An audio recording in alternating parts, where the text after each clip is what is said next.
Black fungus की दवाई की कमी को लेकर दिल्ली हाईकोर्ट ने एक अहम निर्देश दिया है। दवाइयां उपलब्ध कराने के लिए सरकार के स्तर पर पॉलिसी बनाने की सलाह दी है कोर्ट ने, जिसमें कहा गया है कि जिनके पास परिवार की जिम्मेदारी है उन्हें दवाई के लिए प्राथमिकता दी जाए। ये निर्देश दिया है दिल्ली हाई कोर्ट ने। ब्लैक फंगस की दवाई की उपलब्धता के चलते कई अहम बातें हाई कोर्ट ने अपने इस निर्देश में कही हैं, जिसमें कहा गया है कि जो लोग जिनके जीवन सुरक्षा राष्ट्रहित में है, जिनका जीवन, उनको भी प्राथमिकता दी जाए। जिन्होंने अपना जीवन जी लिया है उनके मुकाबले युवाओं को प्राथमिकता दी जाए। हमारे सहयोगी अरविंद सिंह हमारे साथ जुड़ चुके हैं। अरविंद, बहुत संक्षेप में अगर आप बता सकें, ये कैसे तय होगा, ये क्या मैकेनिज्म होगा जिसके आधार पर तय किया जाए कि किसने अपना जीवन जी लिया है और किसने नहीं?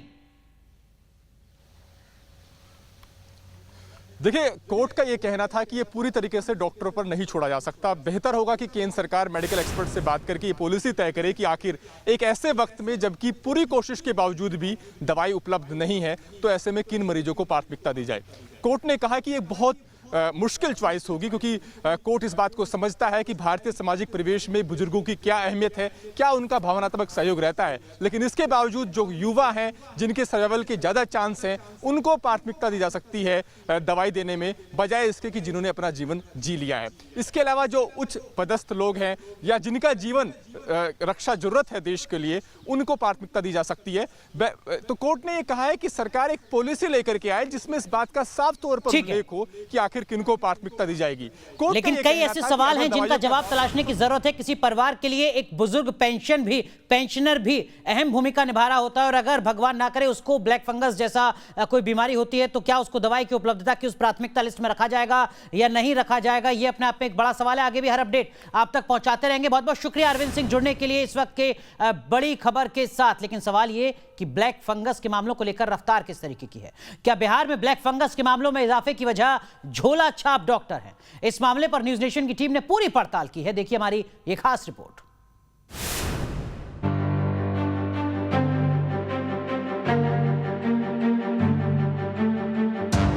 बिहार में कोरोना के कहर के बाद ब्लैक फंगस के मामले मुसीबत बने हुए हैं। राज्य में अब तक ब्लैक फंगस से 28 लोगों की मौत हो चुकी है। ब्लैक फंगस के केस में एकाएक इजाफे की वजह आखिर है क्या?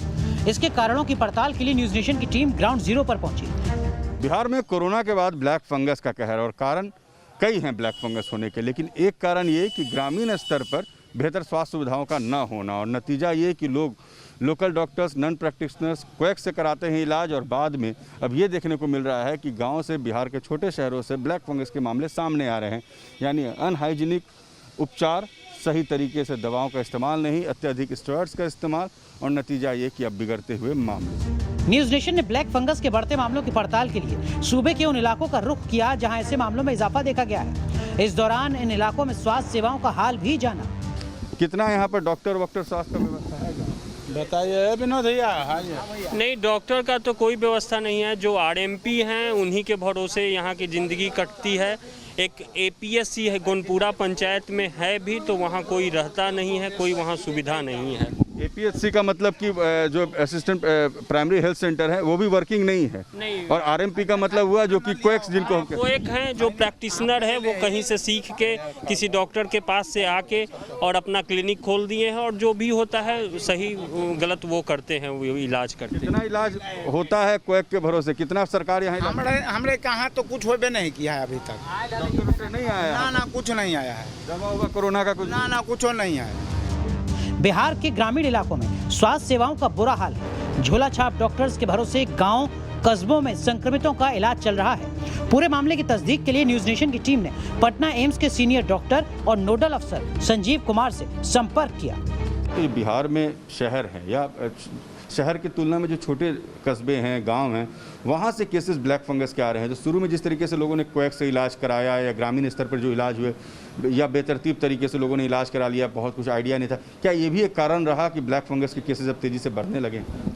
हाँ, ये एक कारण है, लेकिन यही एक मुख्य कारण नहीं है। ब्लैक फंगस के कई कारण हैं, जिसमें कि सबसे मुख्य कारण है जो लंबे समय से कोविड से पीड़ित हैं, लंबे समय तक उनका इलाज चला, अस्पताल में भर्ती रहे हों या ऑक्सीजन चला हो या आईसीयू में रहे हैं, तो जो एरिया है जहाँ पर ये फंगस मिल रही है, होता क्या है कि ये कोविड जो है ये थ्रोम्बोजेनिक डिजीज है।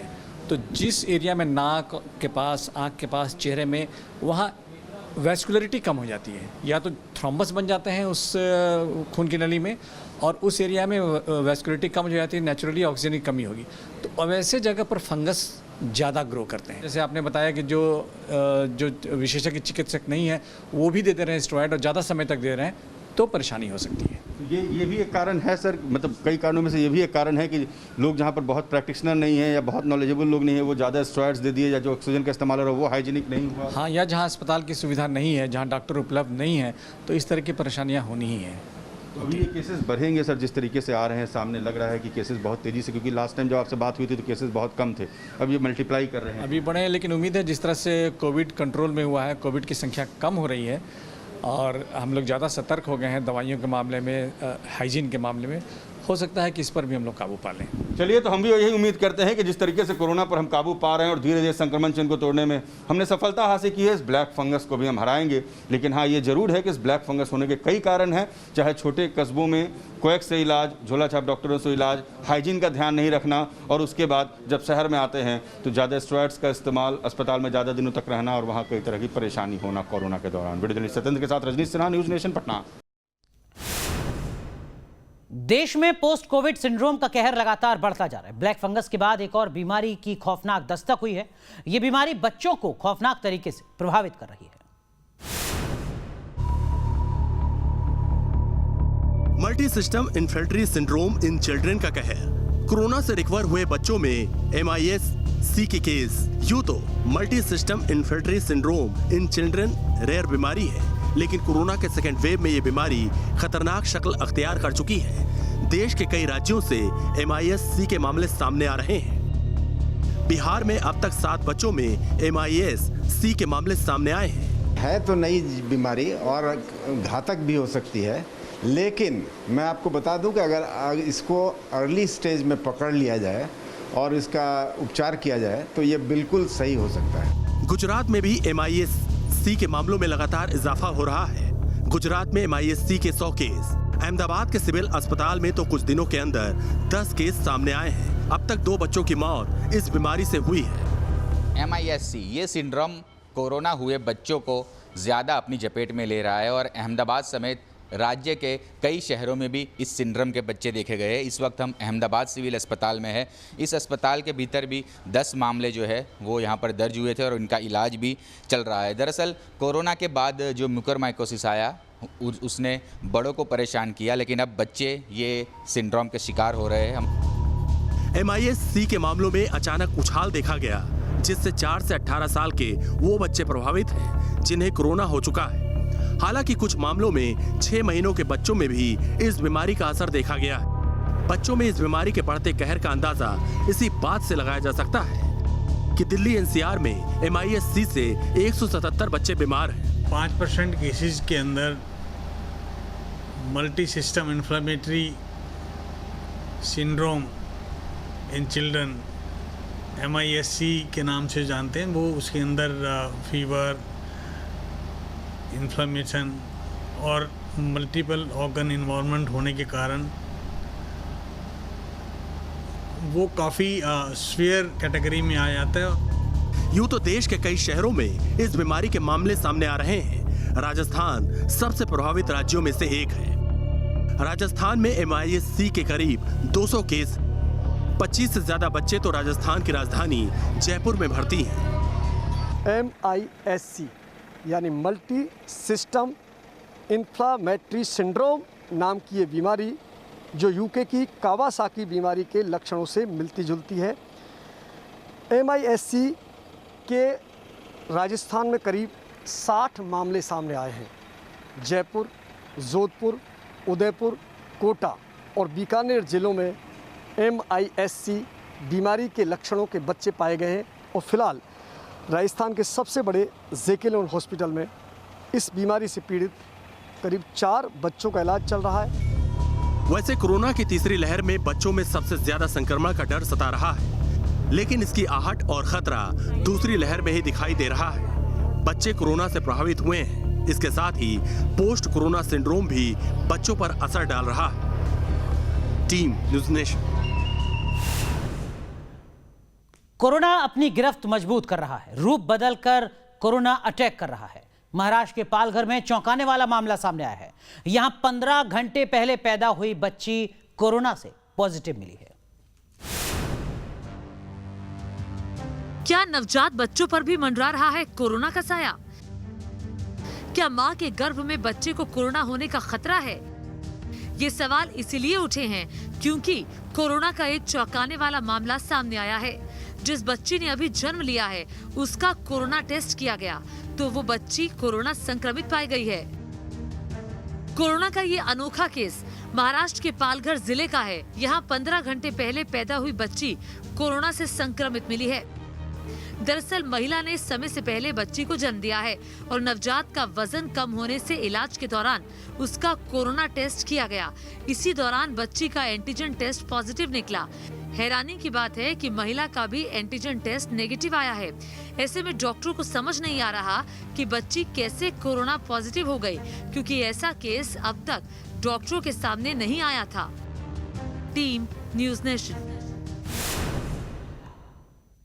अब बात सीबीएसई की 12वीं बोर्ड की परीक्षा, जिसको लेकर असमंजस लगातार बना हुआ है। अभी तक सरकार ये नहीं बता पाई है कि परीक्षा होगी या नहीं होगी।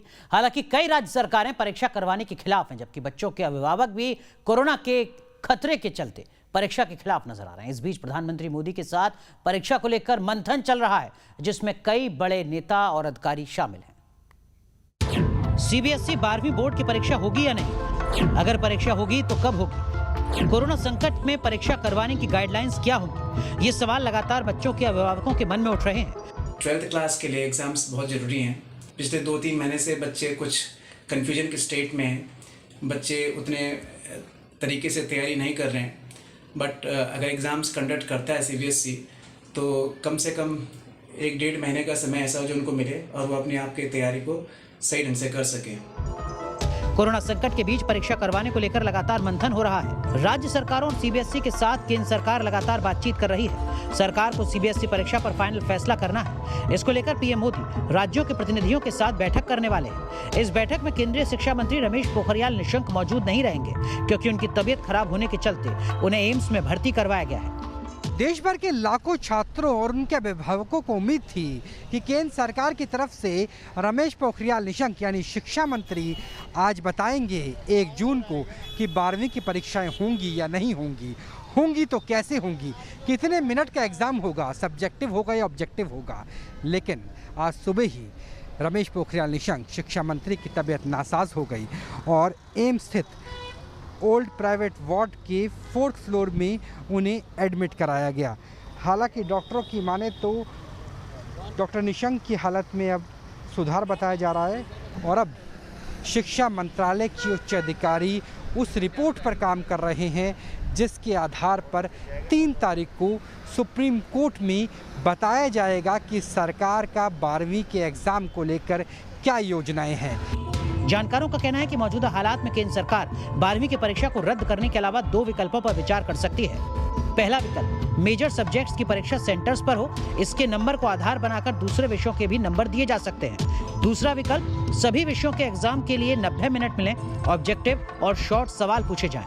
45 दिनों में इस तरीके से एग्जाम करवाए जा सकते हैं। ऐसे में बच्चों को कोरोना के खतरे से बचाना है तो उनके भविष्य का भी ख्याल रखना है। वहीं गुरुवार को सुप्रीम कोर्ट में भी इस मामले में अहम सुनवाई होनी है। Team news nation.